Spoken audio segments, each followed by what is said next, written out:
Nous arrivions à l'internat et nous devions faire gaffe à rejoindre notre chambre sans croiser Gisèle, au risque d'envoyer Marina dans un foyer avec son bébé. C'est bon, elle est pas là. Non, c'est bon, tu peux venir.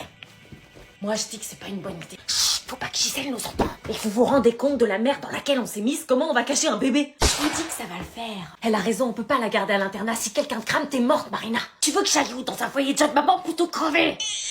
Oh merde, elle pleure. Si elle s'était pas, on est cramé par Gisèle. Comment on fait pour calmer un bébé? Toi, tu dois savoir, t'es la mère.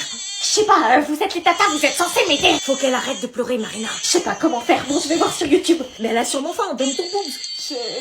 Calme-la. Chut, Alban. Oh putain, c'est Gisèle, elle a entendu le bébé, on est mort. Vite, bloque-toi. Qu'est-ce que vous faites là? Pourquoi vous êtes pas en cours? Gisèle. Vous devriez être en cours, vous n'avez pas le droit d'être dans les chambres pour sécher. On veut pas sécher. On est malade. On a mal à la tête, mal au ventre, enfin voilà. Il faut me prévenir en avance. J'appelle vos parents pour justifier vos absences. À partir de ce moment-là, nous passions les meilleures soirées de nos vies. Des heures et des heures à discuter, à regarder le bébé, à l'admirer. On était comme une vraie famille. Je chercherais un endroit où on pourrait emménager à trois et on grandirait avec la petite. Grave. J'aurais jamais cru que mon expérience d'internat aurait été de cacher un bébé et d'établir une amitié à trois si forte comme une vraie famille. Chaque matin, Marina faisait semblant d'être encore enceinte pour cacher son bébé à tout prix.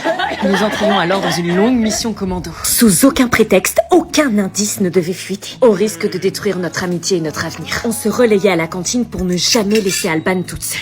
C'est bon, j'ai fini, à ton tour. Sandy s'occupait des couches, mais les doutes commencèrent à arriver après quelques semaines. T'as toujours pas accouché?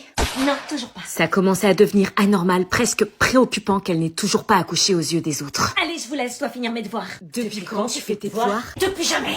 Merci. On avait pourtant établi une règle d'or, c'était de vérifier à 3 fois que la porte de la chambre était bien fermée. Mais c'était le seul jour où Marina n'avait pas vérifié. Lucie? Est-ce que je la rattrape ou est-ce que je la laisse partir?